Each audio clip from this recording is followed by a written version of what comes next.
Bine v-am găsit, dragii mei din Zodia Pești, oriunde v-ați afla.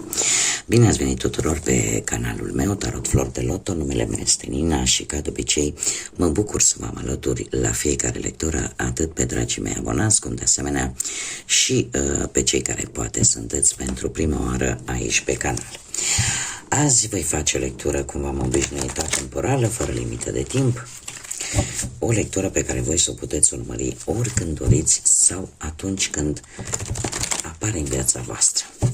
Așa că, dragilor, un lucru important de care trebuie să țineți cont și pe care vi-l repet la fiecare lectură, și anume faptul că voi sunteți stăpânii proprii voastre vieți. Voi vă construiți viitorul, așa că vă rog din suflet să luați decât acele mesaje care rezonează cu voi, iar restul lăsați-le să zboare în univers, pentru că sigur sunt pentru alte energii care într-o mai mică sau mai mare măsură au o legătură cu Zodia Pești. Așa că, dragilor, toți cei care aveți soarele, luna, Venus, ascendentul sau oricare alt aspect astral important din harta voastră natală și care are legătură cu această zodie Pești, atunci această lectură este de asemenea și pentru voi. Și haideți să vedem ce ne spune acest minunat oracol Zodiac 108 despre, dragii mei din Pești, și despre ce vine pentru Zodia Pești în următoarea perioadă de când voi urmăriți această lectură.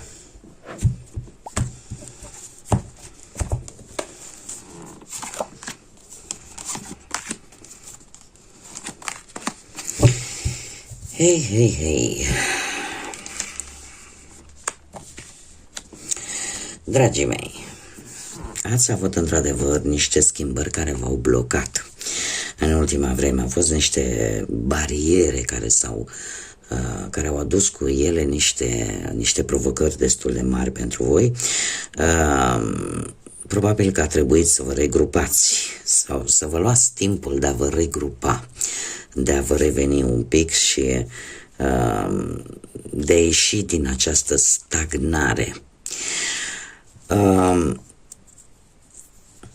Dar ați făcut-o pentru că ați știut că este ceva temporar pentru unii dintre voi și sunteți conștienți că poate nu era momentul oportun pentru a face un anumit lucru, pentru a rezolva o anumită situație și chiar dacă ați făcut, să zicem, un pas înainte și doi înapoi, cumva a fost probabil pentru unii dintre voi faptul că avem 4 și Zodia Capricorn, probabil că a fost chiar o mișcare destul de isteață, destul de prevăzătoare și această dispunere a voastră de a aștepta până când lucrurile vor fi mai prielnice pentru voi. În prezent avem un săgetător, avem acest bonfire pentru cei care urmăresc acea emisiune, nu mai știu pe ce program, știu că e de ceva ani, cu bonfire-ul, da? Ceva cu iubirea. Îmi cer scuze că nu mi-amintesc, dar sunt sigură că doamnele știu despre ce vorbesc. Sunteți foarte entuziaști. Aveți foarte multă energie, aveți o energie așa de aventură, există o căldură internă intensă, bucurie, pasiune, e ca și cum ai zice, în sfârșit pot să respir ușurată și unii dintre voi chiar simțiți nevoia de a împărtăși anumite idei, anumite gânduri. Pentru alții traversați un moment de noi începuturi, dar noi începuturi pline de o foarte mare pasiune, mai ales pe plan sentimental. Și cum vedem că avem și Zodia Săgetător, se pare că sunteți foarte setoși de aventură, setoși de cunoaștere și de tot ceea ce vă stârnește curiozitatea, indiferent de ce aspect al vieții vorbim. Următoarea perioadă pentru voi vine cu un 6 și zodia Vărsător. Avem avionul care ne vorbește de o călătorie, posibil chiar cu avionul, sau o călătorie pe o distanță destul de lungă. Se pare că lucruri neașteptate și foarte rapid vin către voi. Vă simțiți liberi, nu vă mai simțiți îngrădiți și în sfârșit puteți spune: Domne, respir ușurat, am ieșit de sub acel control foarte strict și încercați să lăsați în urmă într-un mod foarte rapid anumite situații, anumite lucruri care vă îngrădeau într-un fel sau altul libertatea cu acest Vărsător aici. 6 desigur ne vorbește de armonie, ne vorbește de a-ți da seama că pentru a începe ceva nou trebuie să distrugi ceva care nu-ți mai este de folos. Haideți să vedem ce ne spune și tarotul. Dragii mei din Pești, ce vine pentru dragii mei din Pești în următoarea perioadă?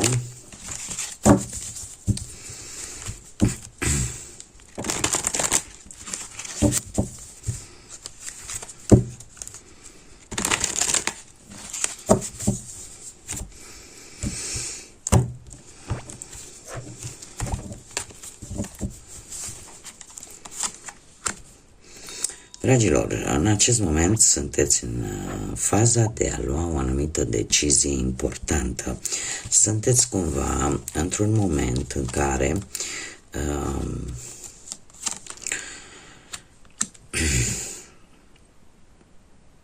decizia pe care voi trebuie să o luați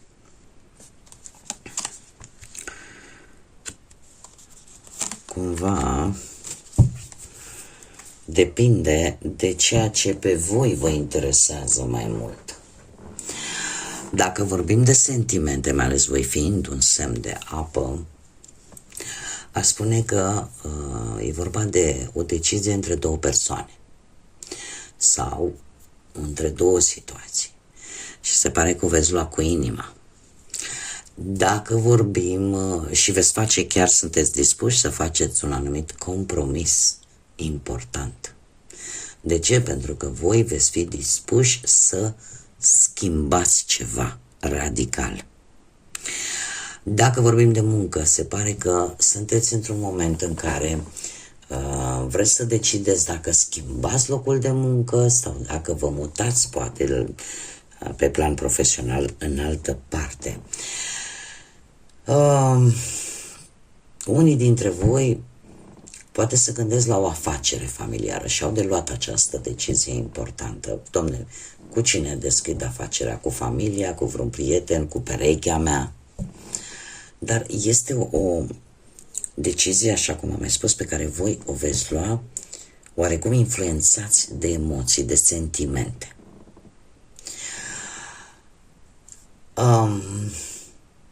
Pentru cei singuri, sunteți în faza în care nu știți, va apare o șansă. A apărut o șansă de reîmpăcare posibil cu vreun fost, cu vreo fostă și voi sunteți conștienți că trebuie să luați decizia asta. Și e posibil ca unii dintre voi chiar să o fi luat-o ascultându-vă sentimentele.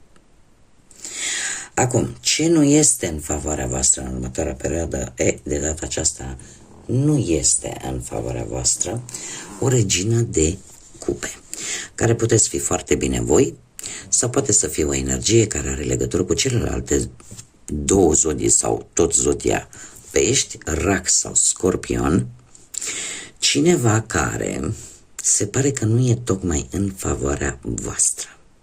Trebuie să vă spun că, în general, regina de cupe are o energie foarte pozitivă, da? Este cineva foarte intuitiv, doar că fiind pe o poziție negativă, trebuie să vă spun că acest personaj v-a influențat și această decizie într-un mod foarte subtil. De ce? Pentru că este cineva care are o abilitate specială de a se conecta foarte mult cu ceilalți și este o persoană foarte intuitivă. Nu știu, e posibil ca pentru unii dintre voi să fie vreo mamă, bunică, sora mai mare, dar nu e obligatoriu. Și eu aș mai spune că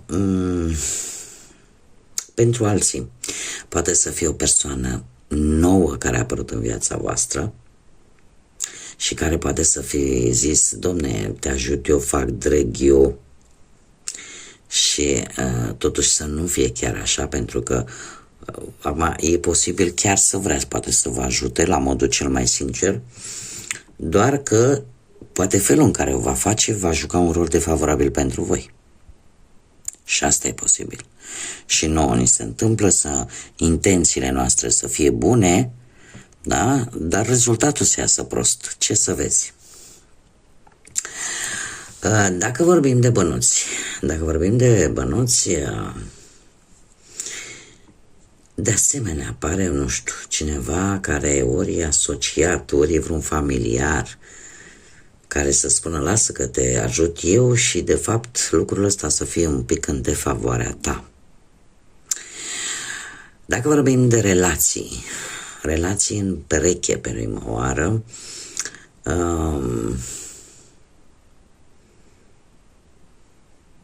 nu știu, e o rezolvare care, pentru unii care au probleme în relație, există o rezolvare, dar această rezolvare nu vă avantajează foarte tare pe voi.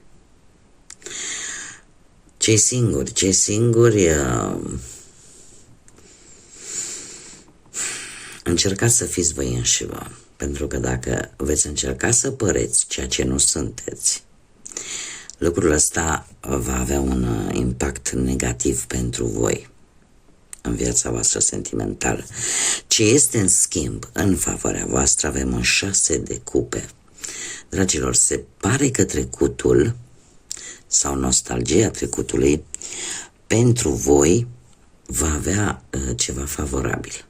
Nu știu, poate cineva din trecut vă ajută să vă găsiți de muncă.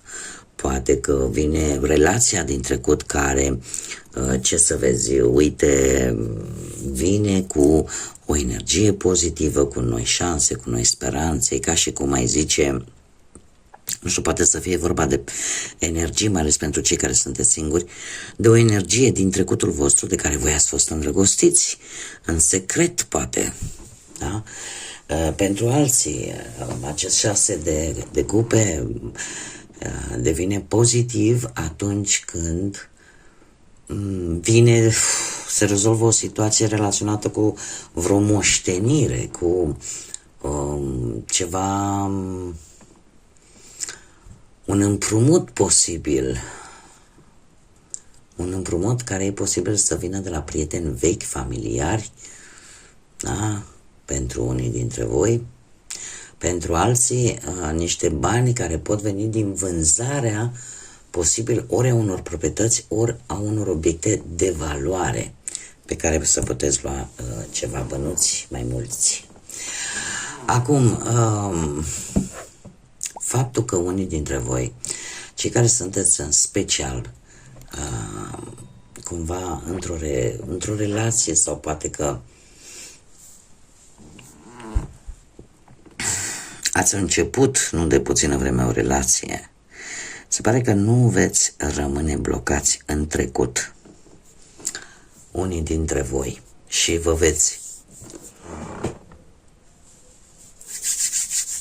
veți reorienta către viitor.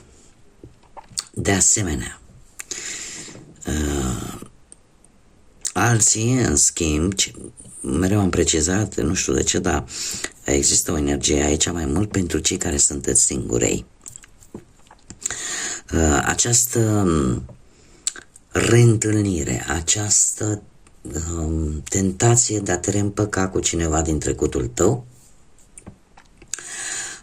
totuși vă pune oarecum, vă trece întrebarea asta prin cap: Doamne, dar de ce până la urmă a ajuns? Adică analizați niște aspecte foarte profunde. De ce respectiva persoană a ajuns cu această titulatură de fost sau fostă?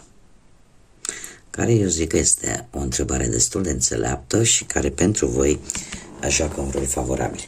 Ce puteți voi controla, dragilor? Voi puteți controla în această perioadă un anumit proiect, o anumită idee pe care o veți concretiza, o veți duce la bun sfârșit. Iar pentru asta, chiar dacă veți primi ajutorul altor persoane, altor energii, voi veți putea obține ceva cu ajutorul acestor persoane.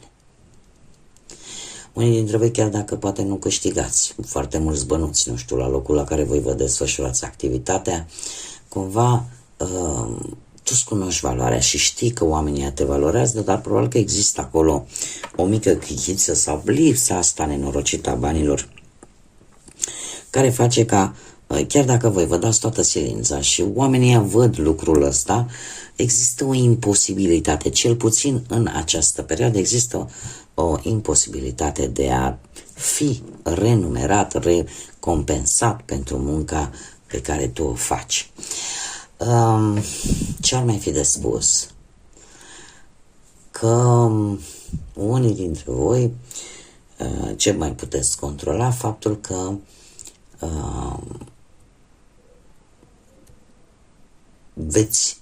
faceți în așa fel încât perechea voastră, pe plan sentimental, cumva să vadă efortul pe care voi îl faceți, să vă aprecieze, pentru că veți primi aprecierea pentru ceea ce voi faceți și pentru, în general așa, pentru felul vostru de a fi, de a vă comporta într-o relație.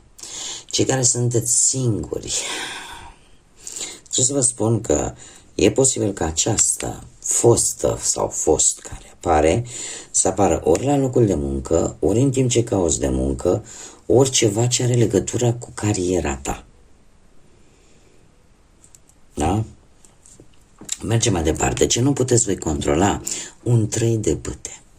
Un 3 de bâte care ne vorbește de o situație în plină desfășurare care începe chiar de acum, dar care va continua și în următoarea perioadă, și este vorba despre obținerea unui anumit lucru în urma unei călătorii sau obținerea unui anumit lucru în urma unui studiu, a unei școli, a unei pregătiri. În schimb, chiar cel puțin în această perioadă, cât v-ați dori voi să controlați respectiva situație, se pare că nu o veți putea face, sau cel puțin nu acum. Este foarte interesant faptul că chiar dacă nu poți deține controlul respectivei situații, totuși asta nu înseamnă că la un moment dat nu vei lidera respectiva situație. Doar că în următoarea perioadă, din păcate sau poate din fericire, cine știe, nu o veți putea face. Ce nu mai puteți voi controla? Lucruri care se vor îmbunătăți și care nu vor ține neapărat de voi, mai ales pe partea materială, anumite vești care vor ajunge la voi, ele vor fi bune, vor fi rele, rămâne de văzut, dar e ceva ce voi așteptați. Da? E ceva care pentru voi are o anumită importanță. Dacă vorbim de viață sentimentală, cei care sunteți într-o pereche, nu depinde de voi neapărat ca lucrurile să meargă bine, în sensul în care cum să zic eu, ca o relație să funcționeze în condiții normale, optime, pozitive, logică nu depinde doar de tine, depinde și de persoana respectivă. Și atâta timp cât voi vă simțiți apreciați, respectați, valorați, iubiți, lucrurile vor merge bine. Dar dacă acest lucru nu se întâmplă, e posibil pentru unii dintre voi să vă dați seama că poate ori nu sunteți în locul potrivit, ori nu sunteți cu persoana potrivită. Dar de ce? Pentru că nu depinde doar de voi. O relație nu depinde decât de o singură persoană. Întotdeauna trebuie să existe aportul ambilor.